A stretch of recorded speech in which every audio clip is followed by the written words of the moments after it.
Éliminer les défauts de peinture signifie enlever de la peinture. Personne ne veut accidentellement retirer trop de peinture de sa voiture. Votre technique, les produits que vous utilisez, comme le composé ou le polish, ou encore le tampon, peuvent avoir un impact important. Plus le composé est agressif, ou plus le tampon est abrasif, plus vous risquez d'enlever de matière.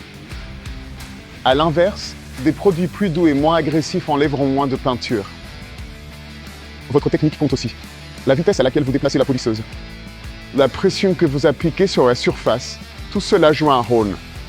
Des mouvements lents et réguliers enlèvent plus de matière, alors qu'une pression plus légère et une vitesse de mouvement plus rapide sont moins agressifs pour la peinture. Certaines peintures sont plus tendres, facilitant l'élimination des défauts, rendant la finition plus compliquée, alors que d'autres peintures sont plus dures et l'élimination des défauts est plus difficile. En combinant ces facteurs, on comprend pourquoi il n'existe pas de réponse universelle quant à la quantité de peinture que vous enlevez. Mais voici un point crucial à retenir. Vous ne pouvez pas réparer une peinture qui n'est plus là.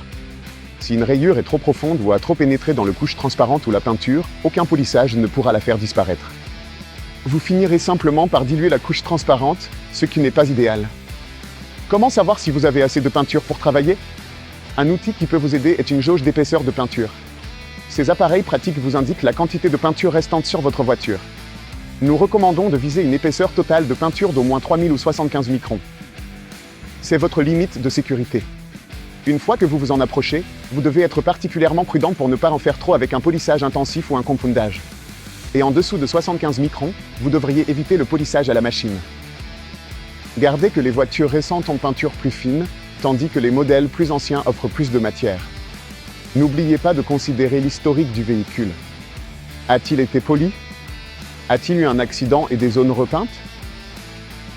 Ces facteurs peuvent vous donner une idée de la quantité de couches transparentes qu'il vous reste à travailler. Que vous soyez un de téléprofessionnel ou un enthousiaste auto, il est essentiel d'agir avec prudence lorsqu'il s'agit de polir la peinture.